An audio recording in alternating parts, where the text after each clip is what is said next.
Il y a des rencontres qui parfois font des ricochets. J'ai eu le grand bonheur d'interviewer d'abord Florence Dautin, puis Grégory Mutombo et aujourd'hui Karine Maurer. Ces trois merveilleuses personnes ont contribué à la création de ce merveilleux documentaire « Ce que nous sommes ». Nous allons aujourd'hui plus particulièrement nous intéresser à Karine Maurer. C'est une facilitatrice de conscience, une amoureuse de la vie, et puis particulièrement une thérapeute qui nous réconcilie, nous les femmes, avec notre vulve. Oui, nos vulves, tout un programme. Je vous laisse découvrir et écouter Karine Maurer.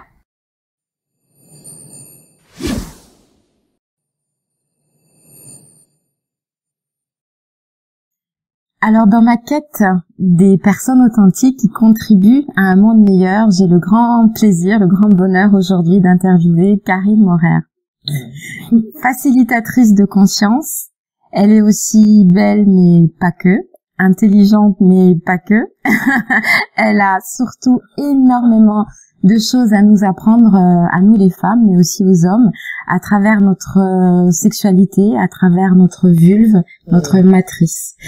Alors Karine, j'ai le bonheur de te rencontrer aujourd'hui grâce à finalement des ricochets. Ouais, c'est ça. C'est extraordinaire. Comme un caillou, toc toc toc sur l'eau. C'est incroyable. Ça a commencé par le coup de cœur que j'ai eu pour Florence Dautin, donc qui a réalisé le film Ce que nous sommes de Grégory Mutombo. J'ai ensuite interviewé Grégory Mutombo et entre les deux, tu m'as contacté en me disant waouh, super interview de Florence et quand on s'est parlé, mon cœur a vibré. Et j'en ai parlé à Florence, elle m'a dit mais va voir ce qu'elle fait, tu vas voir. J'ai été voir, j'ai fait waouh, c'est juste énorme. Et aujourd'hui, t'es là, alors que tu habites du côté de Bordeaux. Ouais, à côté de Bordeaux, Castillon-la-Bataille. Voilà, la magie, vraiment, parce qu'on fait bouger les lignes, parce que vraiment, tout ce que tu vas dire aujourd'hui va impacter dans le cœur de beaucoup de femmes et certainement aussi d'hommes. Donc, comment aborder la chose? La vulve. La vulve. Waouh, rien que le mot, hein. Rien que le mot, c'est juste... Hein, ça fait vibrer, hein. Alors, le mot vulve. Ce que j'ai adoré quand on a un petit peu préparé cette interview, c'est qu'à un moment donné, on s'est dit, mais en fait, par la vulve, par cette matrice, c'est tout ce qui sort et tout ce qui rentre. C'est un résumé, en fait, total. Ben oui. En fait, c'est exactement ça. C'est-à-dire que la vulve, c'est la partie extérieure du sexe de la femme. C'est-à-dire qu'on va parler très souvent de l'utérus ou du vagin, mais la vulve en elle-même, elle a été squeezée, elle a été anesthésiée psychiquement, elle n'existe pas. C'est-à-dire que même le mot, dans mes accompagnements, je me rends compte que le mot vulve, ils le connaissent pas. Voilà, c'est un mot qui n'est pas connu ni reconnu, alors que c'est le mot scientifique pour désigner la partie extérieure du sexe de la femme. Tout simplement. Voilà, donc on va utiliser des mots... non, mais enfin, comment te dire, yoni. Ah oui, pour remplacer. Oui, on va utiliser pour ne pas utiliser ce mot-là, on va utiliser des mots un peu exotiques comme yoni, hein, qui vient du sanskrit, enfin qui est de la tradition plutôt indienne, mais ou alors zézette ou nénette. Ou plein d'autres mots, mais le vrai mot, c'est vulve. Donc, quand on œuvre sur ce mot-là, quand on commence à accepter de le dire, il se passe des choses. Hein. Tout à fait. Alors, c'est très drôle parce que l'interview que j'ai fait juste avant toi, c'est Florence Bouet, où justement, elle révélait qu'elle était devenue ce qu'elle est aujourd'hui et qu'elle avait réussi à être dans l'audace d'être elle-même grâce à la sexualité. Donc, tu vois, on est complètement dans une continuité. Mais totalement. Tellement. Et aujourd'hui, on se rend compte que beaucoup de femmes n'existent pas parce que elles n'ont pas de sexualité, on va dire, épanouie. Elles n'ont pas d'orgasme, elles ne se connaissent pas. Et toi, aujourd'hui, tu travailles, enfin, tu les accompagnes à se découvrir, à s'autoriser, à se découvrir comme une légitimité, comme un droit. Vraiment, parce qu'en fait, les femmes sont toujours sous empreinte. Alors, comment dire, elles sont sous empreinte d'un espèce de tabou complètement inconscient où finalement la femme n'a pas le droit de jouir, n'a pas le droit au plaisir, que c'est pas bien. Alors c'est vrai que dans la société, elle est hyper sexualisée, hein, la société, soyons très honnêtes. Alors on a du porno à gogo, on a accès à plein de choses, mais en fait il y a un grand écart, un grand canyon entre ce qu'on nous montre à la télé, ce que les médias véhiculent, et la réalité de ce qui se passe réellement sous la couette entre guillemets ou sous les jupes des femmes. Il y a une inconscience totale. Et c'est un désert de conscience d'ailleurs. Donc l'invitation vraiment, c'est dans les séminaires que je propose, dans les accompagnements que je propose, c'est de remettre vraiment de la douceur, un regard bienveillant, un regard d'accueil, d'amour. On parle même pas, au début, on parle même pas de plaisir ni d'orgasme. Hein. D'accord. Hein, c'est-à-dire que avant d'en arriver là, c'est vraiment être tombé en amour pour son sexe.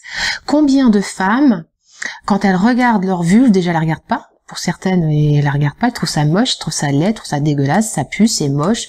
Il y a des pertes blanches, c'est une catastrophe. Hein, que voilà, voilà, le sexe de la femme est vraiment dégoûtant dans l'inconscient collectif. Ok. Donc quand on commence à poser une conscience où finalement on est capable d'avoir un regard d'amour sur un nouveau-né. Quand on accouche, on a un regard d'amour sur notre nouveau-né. On le regarde, on le touche, on lui parle. Eh bien, moi, je choisis vraiment aujourd'hui de proposer aux femmes d'accueillir leur sexe, leur vulve, dans le même état de conscience d'amour inconditionnel pour leur vulve. Voilà, et ça passe par le regard, ça passe par le toucher, ça passe par la conscience, ça passe par, pourquoi pas, dessiner. On fait des selfies de notre visage, pourquoi pas faire un selfie de notre vulve pour s'approprier son image. Voilà. Pas bien sûr à pas mettre sur Facebook, on est d'accord. Non, parce que sinon on se fait censurer. Non, puis il y a aucun intérêt. Moi, pour soi-même. Pour soi-même, voilà. Pour soi-même.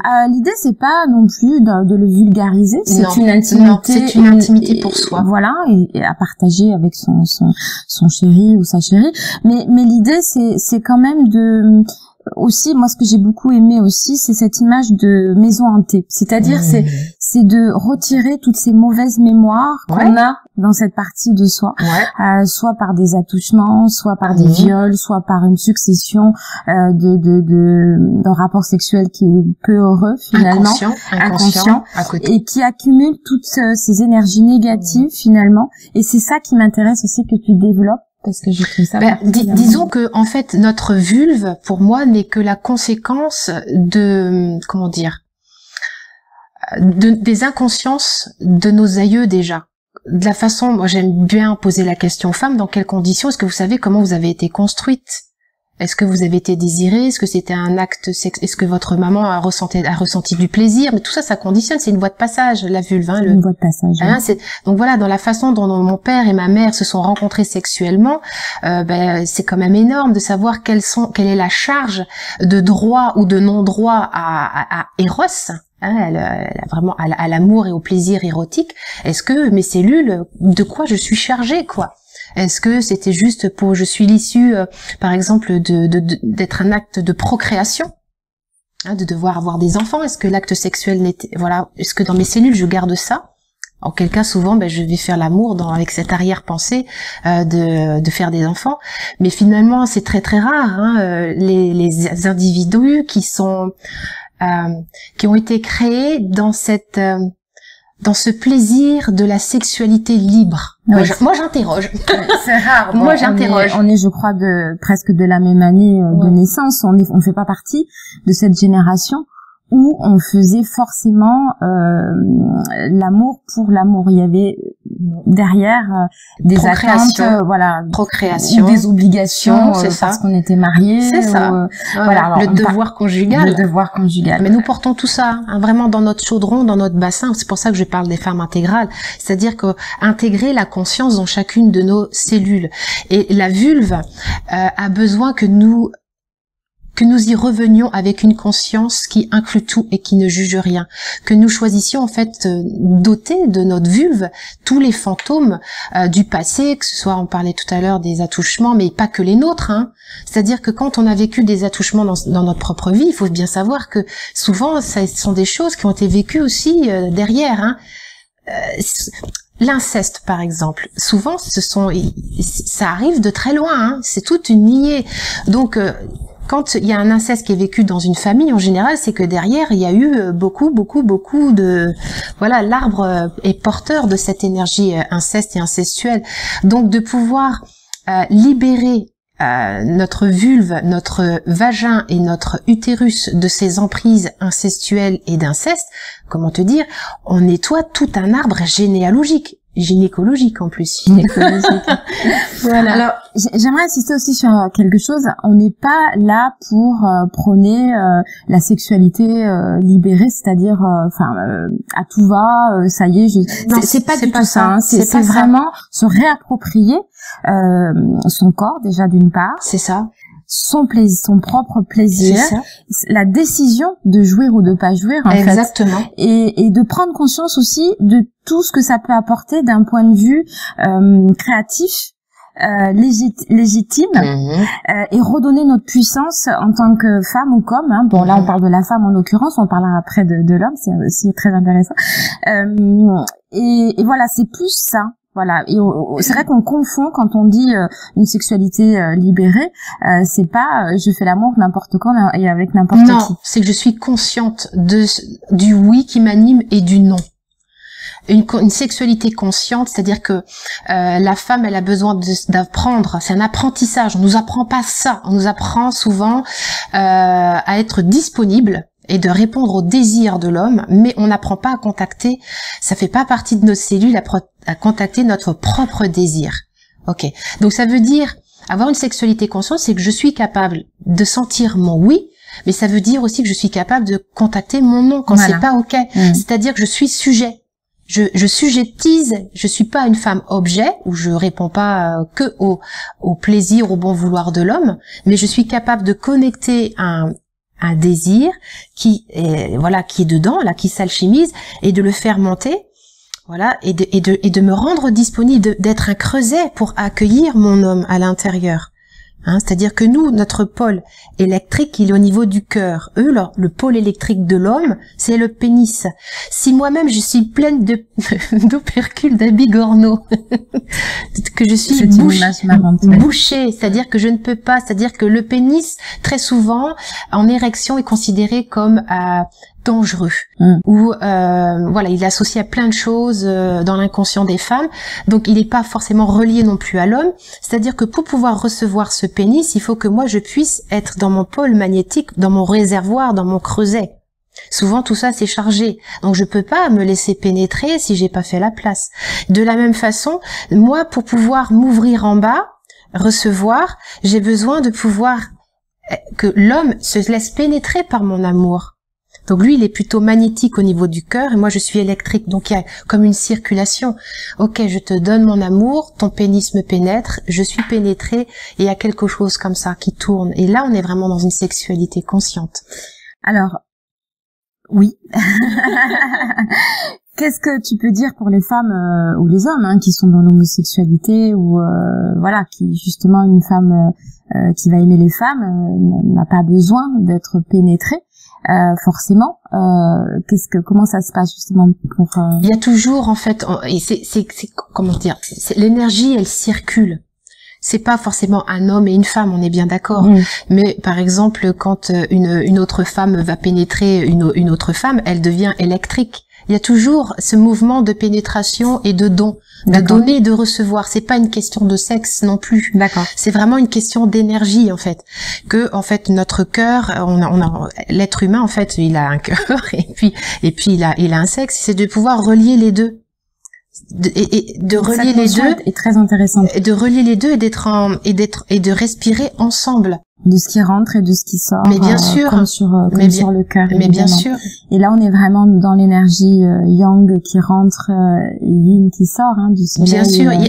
C'est ça, c'est-à-dire que pour moi, c'est hyper important de toujours avoir à l'esprit que mon âme, elle n'a pas de sexe.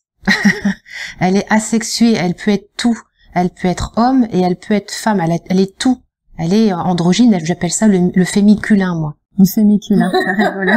Mais oui. Et pour le coup, c'est tellement plus léger en fait de se dire, je vais dans le monde en étant à la fois homme et femme. Je suis dans mon couple en étant homme et femme. Je suis en relation avec toi en étant homme et femme. Voilà, c'est souvent. j'ai remarqué aussi, je voudrais partager ça avec toi, que dans les cercles de femmes, il y a comme une forme de, j'ai rencontré beaucoup ça, de scission, c'est-à-dire travailler sur le féminin, c'est comme si c'était séparé du masculin. Mais quand on œuvre sur le féminin, automatiquement, on œuvre sur le masculin. Plus on rencontre notre sexe manifesté de femmes, plus on conscientise notre vulve, plus on est à même de pouvoir rencontrer l'homme, le masculin. Il n'y a pas de séparation. Je sais pas si tu vois, tu vois ce que je veux dire. C'est-à-dire que tout l'espace que je crée à l'intérieur de moi, c'est pour mieux rencontrer l'autre, qu'il soit homme ou femme, mais c'est pour être mieux pénétré. Alors, on va rester dans cette notion de pénétration où on parlait donc de ce pénis de lumière et de cette vulve de lumière. Ça, voilà, ça me parle beaucoup. Je trouve ça. Voilà, donc ça m'étonne pas. Donc c'est vrai que c'est la sémantique qui change, mais souvent on dit quand on est dans quelque chose qui correspond complètement à notre mission, quand on est vraiment pleinement sur son chemin, quand on est en accord avec la personne avec qui on partage sa vie, on ressent cette sensation d'être complètement pénétré, d'être en jouissance, vraiment c'est orgasmique quand on fait quelque chose qui nous correspond à 100% et qu'on est super content. Et du coup, quand tu m'as parlé de ça, bien sûr, c'est tout à fait ça. On est pénétré par ce pénis de lumière. J'aurais jamais imaginé un jour dire ça. Mais moi non plus, il y a quelque temps. mais symboliquement, c'est vraiment voilà, c'est très puissant comme image. En fait, dans mes propres recherches, alors je vais aussi dire que je n'ai pas du tout suivi la tradition ni taoïste ni tantrique. C'est vraiment, je pars en fait de mon terreau, de ma conscience pour pouvoir percevoir et accueillir ce qui émerge au fur et à mesure de mes expériences et puis de ma conscience. Et il y a pas très longtemps en fait, je me suis autorisée à percevoir en moi que lorsque finalement il y a la place dans ce foyer, dans ce Graal, en fait, on peut, comment dire, le pénis, en fait, c'est comme s'il était apparu un pénis de lumière, comme si je pouvais être pénétrée à l'intérieur, mais continuellement par une force créatrice qui viendrait à la fois de moi, de la terre et de l'univers, quoi. Peu importe de où elle vient, mais c'est juste de pouvoir s'autoriser, d'être dans cette autorisation consciente que je suis continuellement pénétrée par la vie, quoi. Par la vie, par la vie. Le pénis de lumière, c'est juste la vie, c'est dire oui à la vie. Donc ça veut dire aussi que quand je rencontre un homme, bien il pénètre pas que mon vagin, hein. Il peut pénétrer, on peut lui demander aussi lors de la pénétration que l'homme, eh bien, il expanse son pénis jusqu'au cœur, jusqu'à la tête, et que finalement, ça peut aller beaucoup plus loin. S'il est dans le partage. S'il est dans le partage. Et c'est dans cette notion-là. Beaucoup d'hommes sont arrêtés à la dimension de leur sexe, mais en fait, c'est juste... c'est toujours pareil, c'est l'éducation, c'est le manque d'information, c'est ne pas oser d'aller au-delà de ce qui est visible. Donc encore une fois, on est dans le cerveau droit, cerveau gauche. Hein. Qu'est-ce qui se passe? Est-ce qu'on s'écoute? Est-ce qu'on s'écoute pas? Donc c'est ça que je trouve intéressant. Je reviens encore sur cette notion parce que je pense que ça peut parler à beaucoup de femmes. Cette notion de cette cavité un petit peu... c'est cette maison hantée en fait, voilà. Toutes ces énergies, ces vieilles énergies qui sont restées là-dedans. Et toi, donc, tu permets justement d'évacuer ça, de nettoyer ça énergétiquement. En fait, c'est ça, c'est-à-dire qu'il existe 2 types de sages-femmes. Les sages-femmes qui accouchent physiquement, des êtres manifestés, des bébés. D'accord. Et puis il existe des sages-femmes comme moi où en fait on va tout simplement accompagner l'accouchement psychique de mémoire, d'êtres, d'entités, de choses qui sont là, qui n'ont plus besoin qui sont coincées en fait. Hein, c'est tout simplement qui sont coincées, qui sont figées, qui sont en arrêt sur image et qui ont besoin tout simplement d'être accompagnées. J'aimais dire au cœur de source, là où tout commence et là où tout finit. C'est qu'on ramène tout ça vraiment dans une conscience qui inclut tout, qui ne juge rien, vraiment au cœur de source. C'est fabuleux. Tu me fais penser en fait à cette femme au Congo qui a créé donc un espace qui s'appelle la Cité de la Joie, pour redonner vie à des femmes qui ont été violées, puisque au Congo, on le sait, il y a eu ce massacre. Ils se sont servis du viol comme arme de destruction massive, parce qu'ils expliquaient qu'une femme violée, c'est toute une communauté qui est détruite. Ils violaient les personnes âgées, les femmes, les bébés, même des bébés de 6 mois ont été violés. Donc elle aide cette femme à reconstruire toutes ces femmes qui ont été massacrées intérieurement. Et donc c'est la Cité de la Joie, ça s'appelle. Et c'est vrai que ça me touche beaucoup parce que vraiment cette puissance qu'on a de cette est vraiment massacrée, même nous dans notre Occident. Alors bien sûr c'est pas du viol comme ça a pu l'être au Congo, aussi fort. Mais on porte ça et on nous interdit quand même beaucoup. Il y a un tabou autour de cette matrice et de cette vulve qui est sans limite, quoi. Et à l'école, même aujourd'hui, t'as vu avec les histoires qu'il y a eu, voilà, il vaut mieux couper court à tout parce que sinon on part dans des trucs, mais c'est juste hallucinant. Ça prouve combien le sujet est prégnant et chaud et bouillant. C'est ça. On parlait des gynécologues il y a tout à l'heure. Aucune, enfin moi perso en tout cas, j'ai jamais vu dans un cabinet de gynécologie un miroir pour se regarder quand elle il vaut mieux pas voir. C'est juste ça dommage. Même quand on accouche, il y a très peu. Genre, je sais qu'il y a des cliniques maintenant qui le font, qui mettent des miroirs pour voir l'arrivée du bébé, pour voir. Alors évidemment, ça peut être choquant si on décide que ce le soit, en fait. On le regarde dans les documentaires animaliers. Hein. Oui. On est capable de le regarder. Et de voir des choses bien plus horribles que ça, d'un point de vue sang, etc. Donc voilà. Donc c'est formidable que tu fasses ça. Je pense que tu as un boulot exponentiel, mondial, intermondial. Voilà. Donc je suis ravie de te mettre en lumière dans cette interview et j'espère que ça va être diffusé le plus possible. Il faut en parler, il faut l'assumer, il faut le vivre, il faut le rendre joyeux. Nos vulves, c'est la vie. Les hommes aussi doivent prendre conscience de de cela parce que eux aussi, donc comme on disait, ils ont une mémoire de ce qu'ils ont pénétré.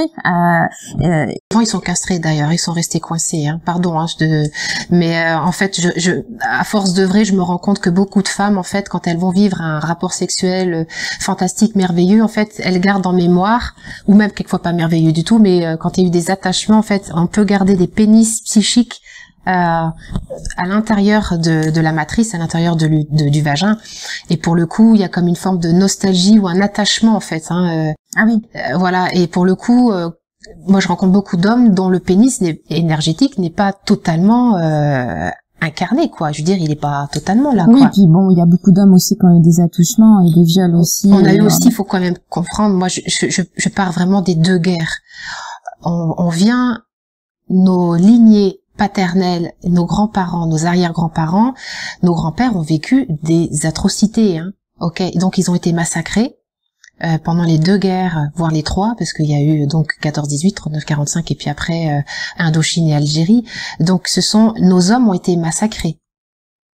Ils sont revenus, pas entiers, hein, psychiquement. Donc ça, c'est aussi, ça emprunte énormément ces mémoires d'abus, parce que quand on va à la guerre, il y a de l'abus là-dedans. Bien sûr. Donc, pour moi, l'abus, c'est vraiment une addiction incroyable. Quand on choisit de s'en défaire et de dire, ok, ça, je choisis de dire stop, je me sujettise, mais ça transforme à la fois les grands-mères, nos grands-mères, et nos grands-pères, leur mémoire. Ah oui, non, mais ça remonte, c'est sûr, à des générations et des générations. Le bassin, le Graal, c'est la sécurité. C'est là où on a la confiance, où on a la sécurité. Comment voulez-vous que, mais bien sûr, comment voulez-vous que mon grand-père et ma grand-mère qui se sont unis avec les conséquences de la guerre étaient en sécurité, ils étaient en survivance. Donc moi, dans mes cellules, il y a toujours cet instinct de survie, quoi, dans ma sexualité. Et puis le chakra racine, il est là, hein. Ouais. Alors moi j'aime à dire, je voudrais partager ça, qu'en fait nos lèvres, nos nymphes, elles sont comme une bouche ouverte qui sourit à la terre. Et il y a tellement de lèvres de nymphes qui sont fermées que lorsque les femmes, vraiment, elles choisiront d'ouvrir leur vulve, leurs lèvres, leurs nymphes à la terre, en fait, la terre n'est là que pour venir nous nourrir. Hein, on est nourri par la terre et elle vient vraiment par nos lèvres ouvertes, on sourit. Quand il y a le bonheur qui s'incarne dans des lèvres de femmes, quand elles sourient, quand elles s'ouvrent, mais ça transforme tout. C'est magnifique. Alors là, en plus, on a la poésie avec. Merci beaucoup Karine. On va devoir clôturer. Malheureusement, moi je serais restée 1 heure facilement à échanger avec toi sur ce sujet qui est sans fin. Hein, c'est un puissant fond extraordinaire. En tout cas, si on pouvait donner 2-3 clés comme ça aux femmes pour commencer, en tout cas à se réconcilier, c'est déjà d'oser se regarder, d'oser se toucher. C'est ça. Avant d'y mettre quoi que ce soit un sex toys ou un œuf de yoni, la masturbation avec nos propres doigts, notre propre conscience, notre propre chair, c'est fondamental. Et d'oser dire le mot vulve. Mot vulve, mais pour moi c'est capital. Et à nos petites filles, ne pas leur dire va nettoyer ta zézette, hein, parce que voilà, ça commence déjà là. Toi tu as deux filles aussi, moi aussi, et c'est vrai que tout ce qu'on va leur transmettre nous en tant que maman, ça commence là. D'accord. C'est fondamental. Même le mot clitoris. Ah oui, c'est ça ouais. Moi, j'ai une petite anecdote à vous raconter là. Moi, j'ai toujours nommé en fait les parties du sexe, enfin de la vulve de ma fille depuis qu'elle est petite. Quand je la changeais, voilà, t'en bouge pas, je vais écarter les nains, je vais nettoyer ton clitoris. Et en fait, ça m'a fait toujours rire parce que très petite, elle a tout de suite, autant elle savait qu'elle avait un pouce, un index, un majeur, et elle savait nommer son clitoris, c'est sa vulve. Et ce qui est très rigolo, c'est que bon, elle vient d'avoir 3 ans, il y a pas très longtemps. Elle m'a dit, maman, il y a un trou dans ma vulve. Et elle me dit, mais oui, c'est ton vagin. Mais en fait, c'est d'attendre en fait que la conscience émerge pour pouvoir livrer en fait. C'est ça, c'est ne pas aller donner quelque chose qui n'est pas encore là finalement, mais c'est d'attendre que ça vienne d'elle. Et que ça parte d'un espace qui soit chez nous, qui soit en paix. Voilà, si je vais dire le mot vulve et que chez moi c'est fait ouf. C'est ça. Vulve. Ah, c'est dur. Donc forcément, je transmets le compliqué, le mot, la charge. Je transmets à la fois le mot avec la charge cachée derrière. Donc c'est dans cette légèreté. Plus les femmes, ma fille, elle entend le mot vulve tout le temps à la maison parce qu'en fait, j'œuvre là-dedans. Donc en fait, l'autre jour, j'ai fait une peinture, une sculpture, et puis je l'ai mis à la maison à sécher. Et puis elle me dit avec sa petite voix, elle est belle la vulve, maman. Avec son père, on était mort de rire parce que je dis, et là, mais je veux dire, waouh, ça y est, ça change. Merci Karine. Merci à toutes et à tous. J'espère que ce petit, on va dire, c'est rien comparé au vaste sujet.